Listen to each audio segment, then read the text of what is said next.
Parabéns, você foi selecionado para ser o líder da equipe C da Maratona Artística Colmeia Global. Calma aí. Eu vou ser o líder? Ah, que demais, velho. Não acredito. Nossa, vamos ver o que tem mais aqui. Você está recebendo junto com esta carta as regras da maratona. E tem 2 dias para preparar a estratégia de ação da equipe. Boa sorte e cordialmente, Colmeia Global. As regras.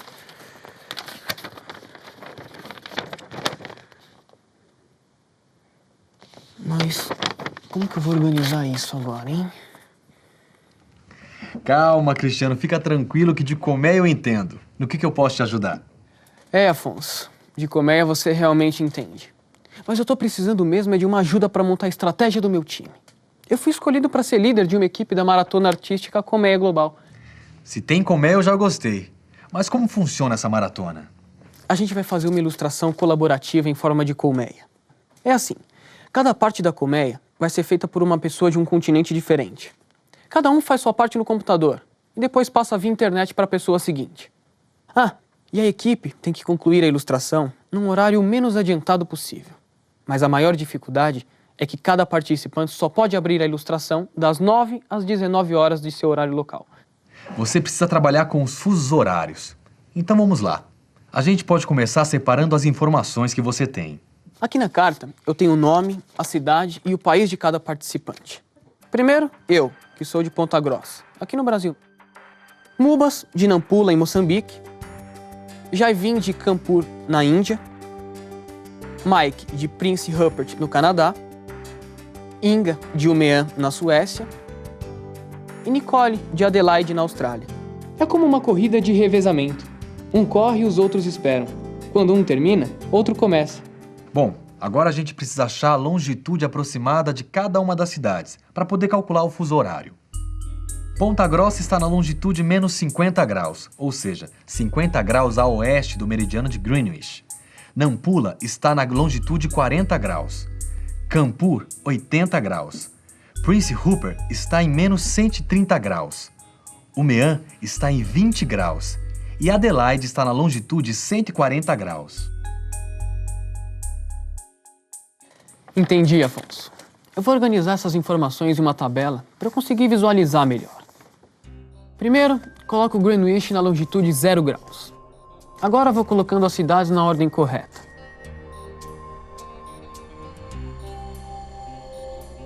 Ótimo, Cristiano. Agora você precisa saber que o centro de cada fuso está situado a cada 15 graus, contados a partir do meridiano de Greenwich. Assim, o início de cada fuso está situado na metade desse valor, que é 7,5 graus. Se for para a direita do meridiano, você deve aumentar 1 hora para cada fuso. E se for para a esquerda, você deve diminuir 1 hora.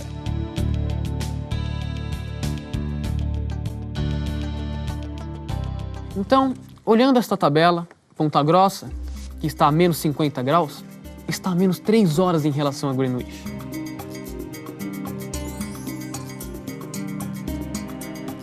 Muito bem, porém tem um detalhe. Nem sempre as coisas são exatamente desse jeito na prática. O funcionamento dos fusos horários pode ser bastante irregular por causa das fronteiras entre países ou por causa de questões políticas. A China, por exemplo, poderia ter 4 fusos horários, mas obriga o país inteiro a utilizar o horário de Pequim. Isso causa distorções na parte oeste do país, onde o sol nasce por volta das 9 horas da manhã, quando não é inverno. No caso de Prince Rupert, de acordo com os cálculos, o fuso horário deveria ser menos 9 horas em relação a Greenwich. Mas toda a Colômbia Britânica, a região do Canadá onde está a cidade, tem que obedecer a um único fuso horário. Por causa disso, Prince Rupert fica a menos 8 horas em relação a Greenwich. Mas não existe um mapa só para fusos, não? Afinal, é difícil saber todos esses detalhes de fronteiras, não é? Existe sim, Cristiano. Está aqui um exemplo de mapa de fusos horários. A gente se orienta neste mapa principalmente pelas cores. Tem uma faixa na parte de baixo com a legenda para as cores. Cada cor corresponde a um determinado número de horas em relação a Greenwich. Então, por esse mapa, a gente fica sabendo do fuso de cada país. Dá para perceber bem aquelas mudanças em relação ao fuso exato. A Argentina, por exemplo, deveria ter 2 fusos. O primeiro a menos 4 horas de Greenwich e o outro a menos 5 horas de Greenwich. No entanto, ela tem apenas um fuso, que fica a menos 3 horas de Greenwich, e está no mesmo horário de Brasília. Realmente só com um mapa desses para ter certeza do horário. Mas por que alguns países estão listrados? É porque eles fazem parte de uma lista de fusos horários especiais. Existem 10 fusos que, ao invés de ter a diferença de horas, tem diferença de horas e meia. E existem outros 3 fusos com defasagem de algumas horas e 45 minutos. Na lista de cidades da sua maratona, a gente encontra 2 casos desses.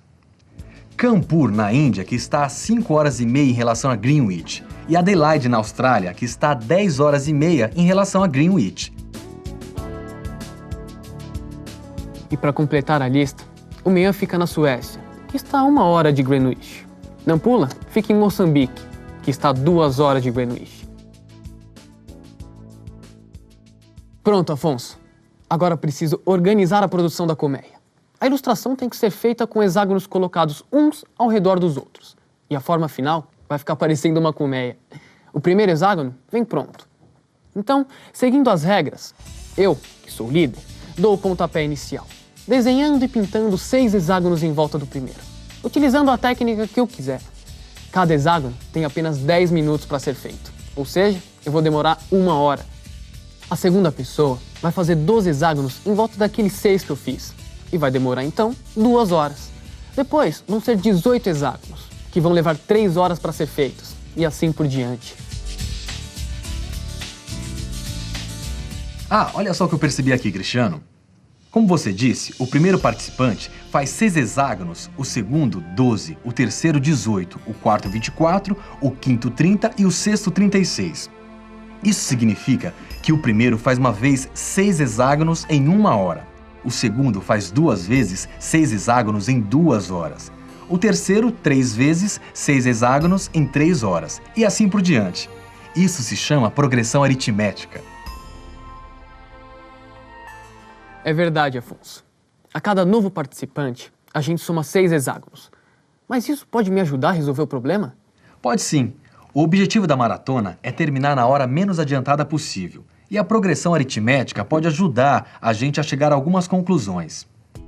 A soma dos termos de uma progressão aritmética pode ser feita somando o primeiro termo com o último, multiplicando isso pelo número total de termos e dividindo por 2. No nosso caso, os termos são o tempo que cada participante gasta. Assim, a gente tem o primeiro termo 1 mais o último termo 6, vezes o número de termos que é 6, dividido por 2, o que dá 21.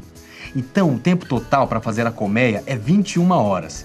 Pelos horários dos países, a gente vê que após 21 horas não é possível terminar toda a ilustração no primeiro dia. Então, se a última pessoa pudesse pelo menos abrir a ilustração no primeiro dia, para nós já seria ótimo. Isso ia ter que acontecer no mínimo na 15ª hora, já que a última parte demora 6 horas para ser feita e o tempo total é 21 horas. Pela regra do horário, o único país que poderia abrir a 6ª ilustração no primeiro dia seria o Canadá, que faria isso exatamente às 19 horas. Para isso acontecer, a ilustração precisaria passar por todos os demais países, sem espera. Então vamos pensar agora na 5ª parte da ilustração. Ela deve começar 5 horas antes, ou seja, com no mínimo 10 horas de trabalho. Como o Brasil já é o primeiro e o Canadá é o único que pode ficar em 6º lugar, vamos analisar os países que restaram.